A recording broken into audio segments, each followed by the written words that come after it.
শিক্ষার্থী বন্ধুরা তোমরা কেমন আছো? নিশ্চয়ই ভালো আছো।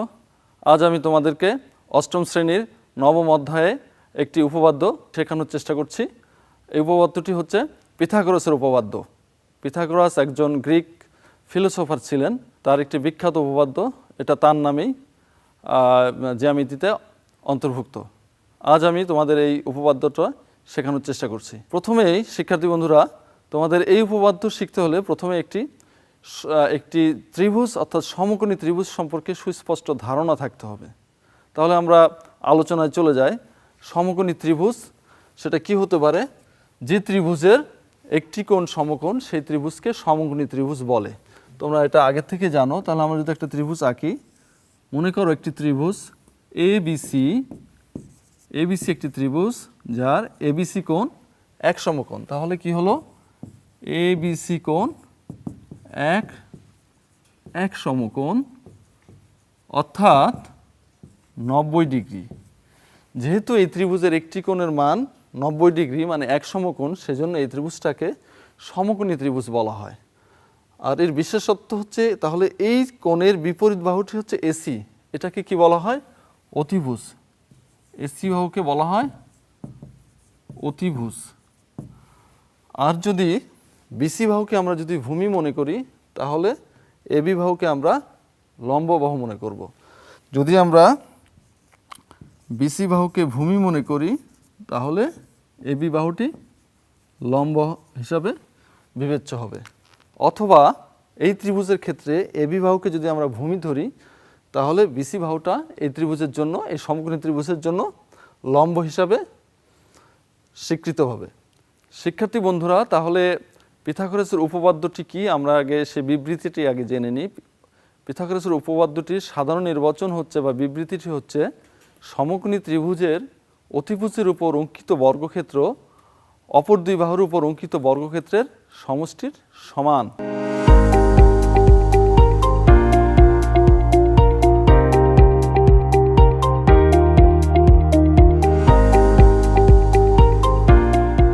তাহলে আমাদের এই বিষয়টা অর্থাৎ এই স্টেটমেন্টটা আমাদের প্রমাণ করতে হবে।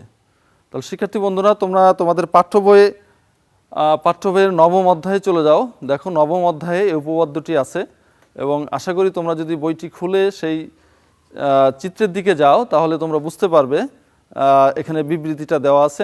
এবং এখানে যে প্রমাণটা দেওয়া আছে চিত্র সহকারে, আমরা চিত্র এঁকে এই প্রমাণটাই সম্পূর্ণ করার চেষ্টা করব। তাহলে আমরা পাঠে ফিরে যাই যে সমকোণী ত্রিভুজের উপপাদ্যটির সাধারণ নির্বাচনের সাথে প্রমাণটি কিভাবে আমরা শেষ করতে পারি। শিক্ষার্থী বন্ধুরা দেখো, প্রথমে আমরা যদি একটি সমকোণী ত্রিভুজ এঁকে ফেলি, মনে করি এ বি সি একটি সমকোণী ত্রিভুজ মনে করতে পারি। শিক্ষার্থী বন্ধুরা, তাহলে সমকোণী ত্রিভুজটি আমরা অঙ্কন করলাম। এবিসি একটি সমকোণী ত্রিভুজ। এই ত্রিভুজের জন্য আমাদের এই উপপাদ্যের বিশেষ নির্বাচনটা কি হতে পারে? বিশেষ নির্বাচন মনে করি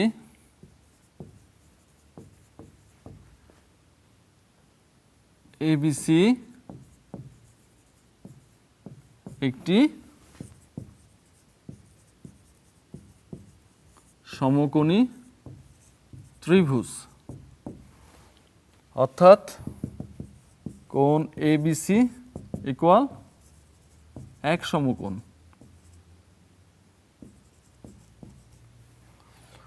তাহলে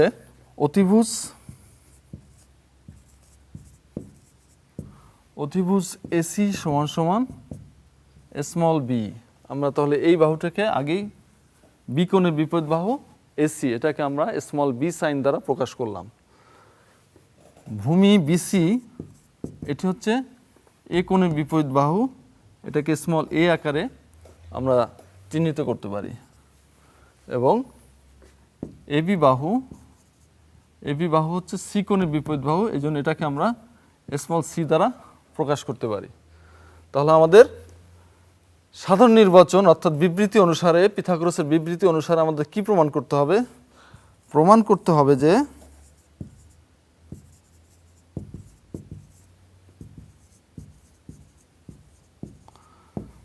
আমাদের বলা ছিল অতিভুজের উপর অঙ্কিত বর্গক্ষেত্র, অর্থাৎ এখানে অতিভুজ হচ্ছে এসি, তাহলে এসি স্কোয়ার সমান সমান অপর দুই বাহুর উপর অঙ্কিত বর্গক্ষেত্রের সমষ্টির সমান, অর্থাৎ A B square plus BC square, বা আমরা যে বাহুগুলোকে চিহ্নিত করছি বিভিন্ন প্রতীক দ্বারা, এসি মানে স্মল বি, এবি মানে স্মল সি অ্যান্ড বিসি মানে স্মল এ। এটা হচ্ছে আমাদের প্রুফ রিকোয়ারমেন্টস, অর্থাৎ যেটা আমাদেরকে প্রমাণ করতে হবে। শিক্ষার্থী বন্ধুরা, আশা করি তোমরা বিশেষ নির্বাচন সাধারণ বিবৃতির সাথে বুঝতে পেরেছো। এখন আমাদের প্রমাণের জন্য একটু অঙ্কন করতে হবে আর কি। আমরা তাহলে এই অংশটুকু মুছে ফেলতে পারি। এখন আমি এই চিত্রের সাথে আরও কিছু অঙ্কন অ্যাডজাস্ট করতে চাই, অর্থাৎ প্রয়োজন আমাদের। তাহলে এখানে যে অংশটুকু এর সাথে অঙ্কন করতে হবে, তো আমরা লিখে ফেলি। অঙ্কনের বিষয়টা কি, এই বিসি বাহুকে একটি নির্দিষ্ট বিন্দু পর্যন্ত বর্ধিত করতে হবে এবং সেটা এসি বাহুর সমান দৈর্ঘ্য নিয়ে। অর্থাৎ আমরা লিখব বিসি বাহুকে, অথবা তোমরা বইতে খেয়াল করতে পারো সেভাবে লেখা আছে যে বিসি বাহুকে ডি পর্যন্ত বর্ধিত করি, বিসি বাহুকে ডি পর্যন্ত বর্ধিত করি, যেন এ বি এমনভাবে বর্ধিত করি যেন এ বি সমান সমান সিডি সমান সমান সি হয়। শিক্ষার্থীরা ভালো করে খেয়াল করে দেখো যে আমরা বিসি বাহুকে বর্ধিত করতেছি কি পর্যন্ত, ডি বিন্দু পর্যন্ত, যেখানে এ বি বাহুর দৈর্ঘ্য যে যতটুক ততটুক নিয়ে, তার মানে এ বি সমান সমান সিডি সমান সমান স্মল সি। এই পয়েন্টটা খেয়াল করে দেখো। পরবর্তীতে আমরা ডি বিন্দুতে একটি লম্ব অঙ্কন করছি, সে লম্বটি হচ্ছে ডি। একটি লম্ব অঙ্কন করব ডিই। এই ডি লম্বটা বিসি বাহুর সমান, অর্থাৎ ডি সমান সমান বিসি সমান সমান এ। অর্থাৎ স্পষ্টভাবে আমাদের এটা বোঝা যাচ্ছে যে এই ডি অংশটির দৈর্ঘ্য এবিসি ত্রিভুজের বিসি বাহুর দৈর্ঘ্যের সমান, অর্থাৎ স্মল এর সমান।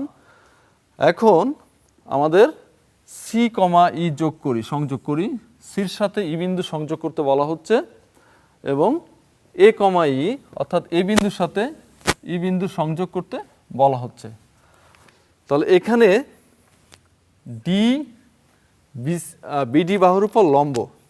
তাহলে আমরা যদি আবার চিত্রের বর্ণনাতে একটু আসি, দেখো তোমাদের পাঠ্য বইতে দেওয়া আছে বিসি বাহুকে ডি পর্যন্ত বর্ধিত করি যেন এবি সমান সমান সিডি সমান সমান সি হয়। অর্থাৎ এই এবি বাহুটির দৈর্ঘ্য এই নতুন করে যে সিডি বাহুটি তৈরি হলো তার সমান হবে, সিডি বাহুটা এবি বাহুর সমান হবে, অর্থাৎ এবি মানে স্মল সি, একইভাবে সিডি মানে স্মল সি।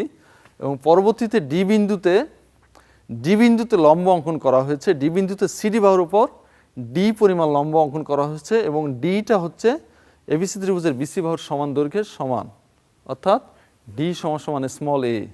এখন এ কমা ই সংযোগ করি এবং সি কমা ই সংযোগ করি। আশা করি শিক্ষার্থী বন্ধুরা তোমরা চিত্রের বিবরণ বা অঙ্কন অংশটুকু বুঝতে পেরেছো। এখন আমরা প্রমাণে যাব।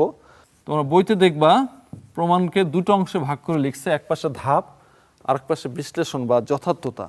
তোমরা সেভাবেও লিখতে পারো অথবা সহজভাবে সোজাসুজি লিখতে পারো। প্রয়োজনে যে সমস্ত বিষয় ইনফরমেশন লাগে সেগুলো তোমরা সাইড নোট আকারে লিখতে পারো।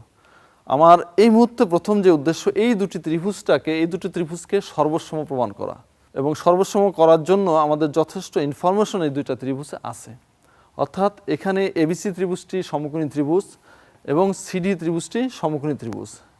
এবং দেখো শিক্ষার্থীরা, এবি বাহুর দৈর্ঘ্য আর সিডি বাহুর দৈর্ঘ্য সমান, বিসি বাহুর দৈর্ঘ্য ডি বাহুর দৈর্ঘ্যের সমান, এবং এই দুটি বাহুর অন্তর্ভুক্ত কোণ এবং এই দুটি বাহুর অন্তর্ভুক্ত কোণ উভয়ই এক সমকোণ। তাহলে কি দেখা যাচ্ছে, বাহু বাহু বাহু কোণ বাহু অথবা বাহু বাহু কোণ উপপাদ্য অনুসারে এই দুটি ত্রিভুজ সর্বসম হচ্ছে। তাহলে আমরা কম্পেয়ারে আসি, ত্রিভুজ এ বি সি ও ত্রিভুজ সিডিই উভয় ত্রিভুজ কিন্তু সমকোণী ত্রিভুজ।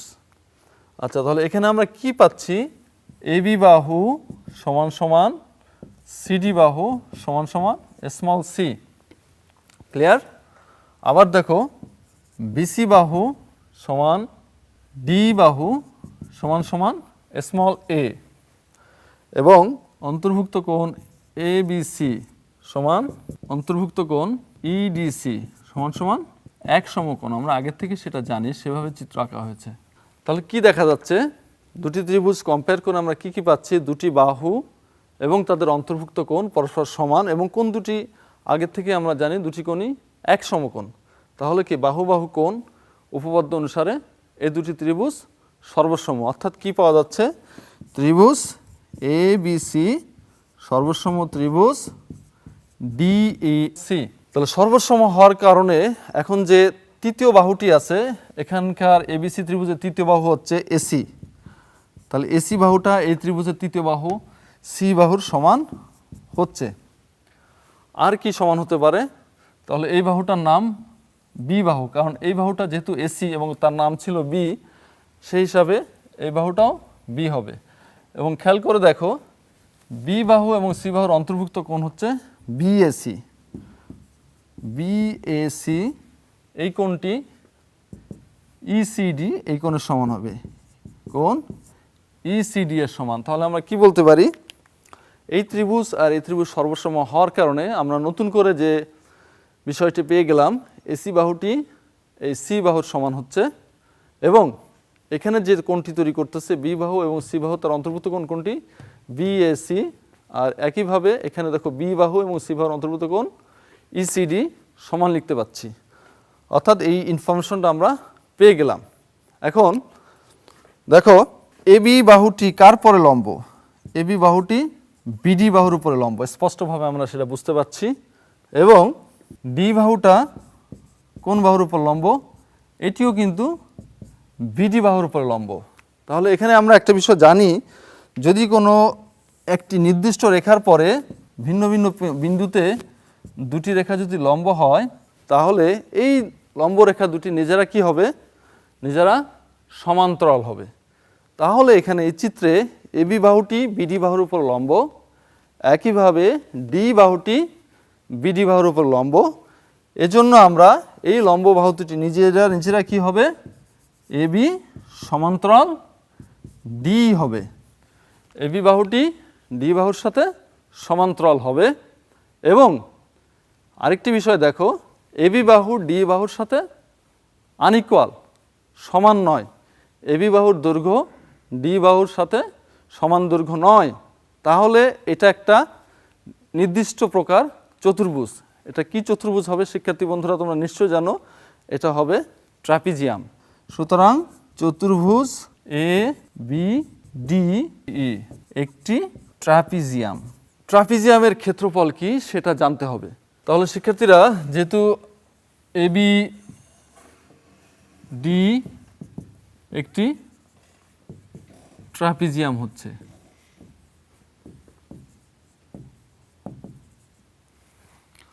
এখন শিক্ষার্থীরা দেখো, এখানে ত্রিভুজ ABCর ক্ষেত্রে এই কোণটি 90 ডিগ্রি। তাহলে বাকি দুটি কোণের সমষ্টি কি হবে? 90 ডিগ্রি হবে। কারণ আমরা জানি ত্রিভুজের তিন কোণের সমষ্টি 180 ডিগ্রি, দুই সমকোণ। তাহলে একটি কোণ যদি এক সমকোণ হয়ে যায়, তাহলে বাকি দুটি কোণের সমষ্টি এক সমকোণ হবে। তাহলে এখানে ত্রিভুজ ABC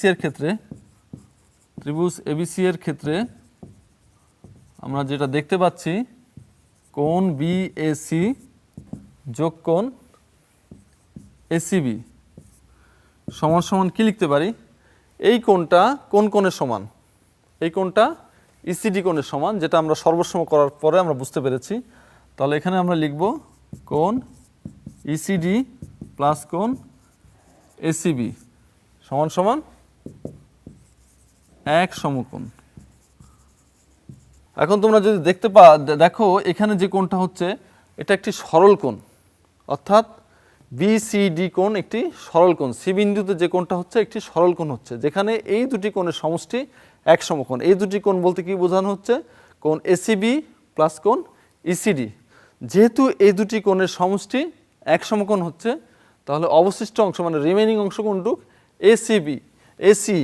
সুতরাং আমরা বলতে পারি কোণ ACE সমান সমান এক সমকোণ। কোণ ACE সমান সমান এক সমকোণ।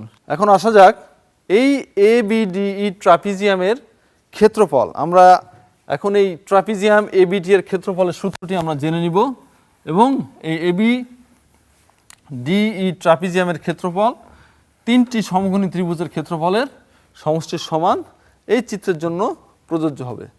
তাহলে আমরা কি লিখতে পারি? ট্রাপিজিয়াম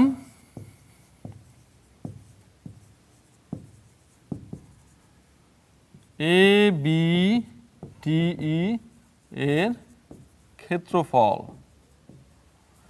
হাফ ইন্টু সমান্তরাল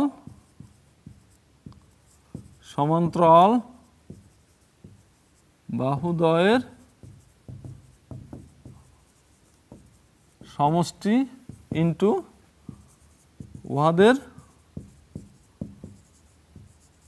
মধ্যবর্তী লম্ব দূরত্ব। এই ট্রাপিজিয়ামের ক্ষেত্রফল মানে তিনটি ত্রিভুজ ক্ষেত্রের ক্ষেত্রফলের সমান। তাহলে আমরা কি লিখতে পারি? ত্রিভুজ ক্ষেত্র ABC এর ক্ষেত্রফল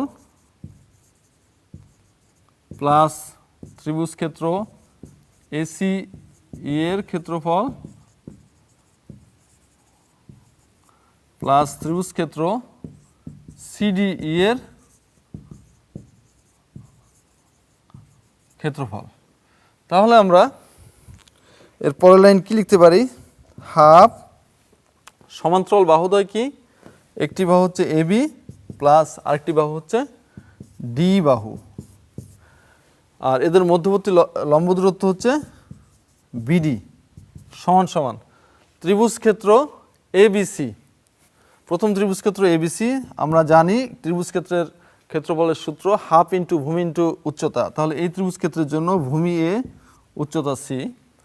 পরবর্তী ত্রিভুজ ক্ষেত্রের জন্য অর্থাৎ ত্রিভুজ ক্ষেত্র AC এর জন্য হাফ ইন্টু B স্কোয়ার, এবং শেষ ত্রিভুজের জন্য হাফ ইন্টু AC। এটা হচ্ছে ত্রিভুজ ক্ষেত্রের ক্ষেত্রফল, তিনটি ত্রিভুজ ক্ষেত্রের ক্ষেত্রফলের সমষ্টি। এখন এখানে দেখো শিক্ষার্থীরা, AB বাহু মানে স্মল c প্লাস D মানে স্মল a লিখতে পারি আমরা, এবং BD বাহুকে আমরা দুটি অংশে বিভক্ত করতে পারি BC প্লাস CD লিখতে পারি, BC প্লাস CD। এখানে যা আছে তাই সেভাবে রেখে দিলাম, half AC plus half B square plus half AC। পরবর্তীতে আমরা আবার C প্লাস A, শিক্ষার্থীরা এখানে দেখো BC মানে স্মল a আর CD মানে স্মল c, আর এখান থেকে যদি আমরা হাফ কমন নেই, প্রতি জায়গায় হাফ আছে, এরকম একটা রেজাল্ট পাই। বোথ সাইড থেকে আমরা হাফ অংশটাকে হাফ সঙ্গে ডিভাইড করে সরিয়ে দিতে পারি। তাহলে পরবর্তী অংশ কি হয়? A plus C whole square, এখানে আছে AC plus B square plus AC। পরবর্তী line A square plus twice AC plus C square, এখানে হচ্ছে twice AC plus B square. উভয় পক্ষ থেকে যদি টোয়াইস AC অমিট হয়ে যায়, তার মানে ফলাফলটা কি হচ্ছে? A square plus C square equal B square. অর্থাৎ আমাদের প্রুফ রিকোয়ারমেন্টসটা কমপ্লিট হয়। এখানে B হচ্ছে অতিভুজ, সমকোণী ত্রিভুজের অতিভুজ স্কোয়ার সমান সমান A ছিল ভূমি স্কোয়ার প্লাস AB ছিল লম্ব স্কোয়ার, অর্থাৎ সমকোণী ত্রিভুজের অতিভুজের বর্গ অথবা অতিভুজের উপর অঙ্কিত বর্গক্ষেত্রের ক্ষেত্রফল অপর দুটি বাহুর উপর অঙ্কিত বর্গক্ষেত্রের ক্ষেত্রফলের সমান। আশা করি শিক্ষার্থী বন্ধুরা তোমরা এই উপপাদ্যটি খুব ভালো মতো বুঝতে পেরেছো। তোমরা বাসায় বারবার চেষ্টা করবে, লেখার চেষ্টা করবে, বোঝার চেষ্টা করবে। আশা করি তোমরা এটা ভালোভাবে প্রস্তুতি নিতে পারবে। শিক্ষার্থী বন্ধুরা, আজকের আলোচনার সাপেক্ষে একটি সৃজনশীল প্রশ্ন প্রদান করা হলো, যেটা তোমাদের বইতেও আছে। অর্থাৎ এখানে দেখতে পাচ্ছ যে একটি চতুর্ভুজ PQST, এই চতুর্ভুজটি জন্য প্রথমে প্রশ্ন করা হয়েছে চিত্রে PQST কোন প্রকার চতুর্ভুজ, তোমার সপক্ষে যুক্তি প্রদান করতে বলা হচ্ছে। দ্বিতীয় প্রশ্নটি হচ্ছে ত্রিভুজ PRT একটি সমকোণী ত্রিভুজ, এটাকে প্রমাণ করতে বলা হচ্ছে। এবং তৃতীয় প্রশ্ন হচ্ছে প্রমাণ করো যে PR square equal PQ square plus QR square. তোমরা ভালোভাবে বাসায় এই সৃজনশীল প্রশ্নটি করার চেষ্টা করবে এবং আশা করি তোমরা এটা করতে পারবে।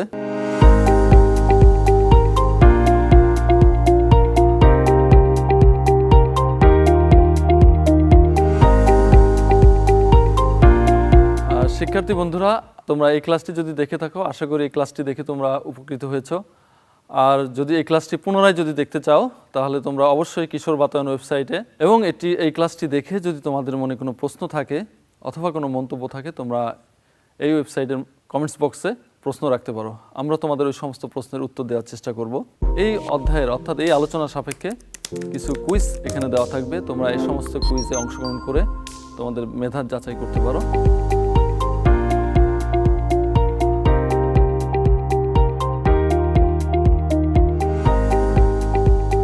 এ পর্যায়ে তোমাদের সুস্বাস্থ্য এবং তোমাদের শুভকামনা করে আজকে এ পর্যন্ত শেষ করছি। ধন্যবাদ সবাইকে।